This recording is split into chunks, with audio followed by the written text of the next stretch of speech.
माण गांव का इतिहास और कथा। माण गांव उत्तराखंड के चमोली जिले में स्थित है और यह बद्रीनाथ धाम से मात्र 5 किलोमीटर की दूरी पर स्थित एक ऐतिहासिक और पवित्र स्थान है। इसे बद्रीनाथ धाम के पास का अंतिम गांव भी कहा जाता है, क्योंकि इसके आगे तिब्बती सीमा शुरू होती है। माण गांव न केवल भौगोलिक दृष्टि से महत्वपूर्ण है, बल्कि इसका ऐतिहासिक और पौराणिक महत्व भी है। पौराणिक कथा। महर्षि व्यास और गणेश जी की कथा। ऐसा माना जाता है कि महाभारत की रचना यही माण गांव के पास हुई थी। कहा जाता है कि महर्षि वेदव्यास ने भगवान गणेश को महाभारत लिखने के लिए बुलाया था। यह स्थान व्यास गुफा और गणेश गुफा के रूप में जाना जाता है, जो गांव के पास स्थित है। पांडवों का प्रवास। माण गांव को पांडवों की यात्रा का अंतिम पड़ाव भी माना जाता है, जब वे स्वर्गारोहण के लिए गए थे। यह क्षेत्र उनकी महाकाव्य यात्रा के कई अध्यायों से जुड़ा हुआ है। गंधर्व और यक्षों का निवास। प्राचीन कथाओं के अनुसार माण गांव में गंधर्व और यक्ष निवास करते थे। यह स्थान देवताओं और पवित्र आत्माओं का वास स्थल माना जाता है। ऐतिहासिक महत्व। तिब्बती संस्कृति का प्रभाव। माण गांव तिब्बत के पास स्थित है, जिससे यहाँ की संस्कृति पर तिब्बती सभ्यता का प्रभाव देखा जा सकता है। गांव के लोग भोटिया समुदाय से संबंधित हैं और उनकी जीवन शैली, भाषा और परंपराएं तिब्बती संस्कृति के करीब हैं। भारत तिब्बत व्यापार मार्ग। प्राचीन समय में माण गांव व्यापार का एक महत्वपूर्ण केंद्र था। यहाँ से तिब्बत के साथ व्यापार होता था। विशेषताएं। व्यास गुफा और गणेश गुफा। ये गुफाएं पवित्र स्थलों के रूप में जानी जाती हैं। व्यास गुफा में वह स्थान है जहाँ महाभारत लिखी गई थी। सरस्वती नदी का उद्गम। यह माना जाता है कि सरस्वती नदी का प्रवाह इसी क्षेत्र से शुरू होता था, हालांकि अब यह विलुप्त हो चुकी है। पवित्र वातावरण। माण गांव अपनी शांति, प्राकृतिक सौंदर्य और आध्यात्मिकता के लिए प्रसिद्ध है। यहाँ की ऊंची चोटियाँ और हरियाली मन को शांति प्रदान करती है। वर्तमान स्थिति। माण गांव अब भी अपनी पारंपरिक और सांस्कृतिक विरासत को बनाए हुए है। यहाँ के लोग कृषि और पशुपालन पर निर्भर हैं। साथ ही यह गांव बद्रीनाथ यात्रा के दौरान पर्यटकों का एक प्रमुख आकर्षण बन चुका है।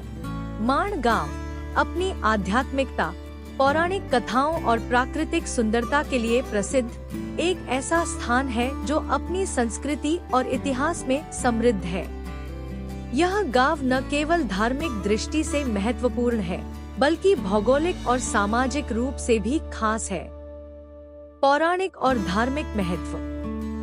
शिव पार्वती का वास। मान्यता है कि माण गांव में भगवान शिव और माता पार्वती ने कुछ समय व्यतीत किया था। यह क्षेत्र देवताओं के लिए एक महत्वपूर्ण स्थल रहा है। ऋषियों का तपस्थल। माण गांव को प्राचीन समय में कई ऋषियों और मुनियों का तपस्थल माना जाता है। यहाँ उन्होंने साधना और ध्यान के माध्यम से ज्ञान प्राप्त किया। सरस्वती नदी की कहानी। पौराणिक कथाओं के अनुसार सरस्वती नदी इसी क्षेत्र से बहती थी। ऐसा कहा जाता है कि व्यास मुनि ने सरस्वती को चुप रहने का आदेश दिया था ताकि वह महाभारत लिखने पर ध्यान केंद्रित कर सके। इसीलिए यह नदी अदृश्य हो गई और केवल माण गांव के पास इसका छोटा सा प्रवाह दिखाई देता है। संस्कृति और जीवन शैली। माण गांव में मुख्यतः भोटिया जनजाति निवास करती है, जो हिमालयी क्षेत्रों में पाई जाने वाली एक प्रमुख जनजाति है। भाषा और पहनावा। यहाँ के लोग तिब्बती और गढ़वाली भाषा बोलते हैं। उनका पहनावा ऊनी कपड़ों से बना होता है, जो ठंड से बचने में सहायक है। व्यवसाय। कृषि, पशुपालन और ऊनी वस्त्रों का निर्माण यहाँ के लोगों का मुख्य व्यवसाय है। स्थानीय मान्यताएं और परंपराएं। स्वर्गारोहिणी मार्ग। यह गांव स्वर्गारोहिणी मार्ग के करीब है, जिसे पांडवों का स्वर्ग तक जाने का रास्ता माना जाता है। यात्रा का आरंभिक और अंतिम स्थल। बद्रीनाथ यात्रा के दौरान माणगांव यात्रियों के लिए एक महत्वपूर्ण पड़ाव है। यहाँ से हिमालय के अद्भुत नज़ारे देखने को मिलते हैं। देवभूमि की छवि। माणगांव को देवभूमि का दर्जा प्राप्त है, क्योंकि यहाँ का वातावरण देवताओं की उपस्थिति का अनुभव कराता है। प्राकृतिक सुंदरता। हिमालय का अद्भुत दृश्य। माणगांव से हिमालय की बर्फ से ढकी चोटियां स्पष्ट दिखाई देती हैं, जो इसे पर्यटकों के लिए आकर्षक बनाती हैं। पर्वतीय हरियाली और ठंडी जलवायु। गांव चारों तरफ हरियाली से घिरा है और यहाँ की जलवायु साल भर ठंडी रहती है। प्रमुख स्थल। व्यास गुफा। यह गुफा महाभारत की रचना का गवाह है। गणेश गुफा। महाभारत लिखने में भगवान गणेश ने महर्षि वेदव्यास की सहायता की थी। सरस्वती उद्गम स्थल। सरस्वती नदी का पवित्र उद्गम यहीं से माना जाता है। भारत तिब्बत सीमा। यह गांव भारत का अंतिम गांव है। इसके बाद तिब्बती सीमा शुरू होती है। माणगांव की वर्तमान चुनौतियां और विकास। आवागमन और बुनियादी ढांचा। माणगांव जैसे दूर दराज के क्षेत्रों में बुनियादी ढांचे की कमी है। सर्दियों के दौरान भारी बर्फबारी के कारण संपर्क टूट जाता है। संस्कृति का संरक्षण। आधुनिकता के प्रभाव से पारंपरिक संस्कृति धीरे धीरे प्रभावित हो रही है। स्थानीय लोग इसे बचाने का प्रयास कर रहे हैं। पर्यटन का विकास।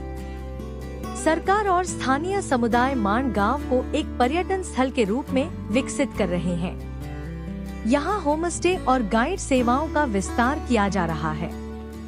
माणगांव इतिहास, पौराणिकता और प्राकृतिक सुंदरता का एक अद्भुत संगम है।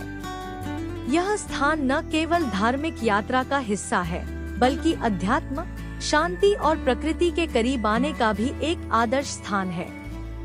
यदि आप कभी बद्रीनाथ जाते हैं, तो माणगांव की यात्रा अवश्य करें।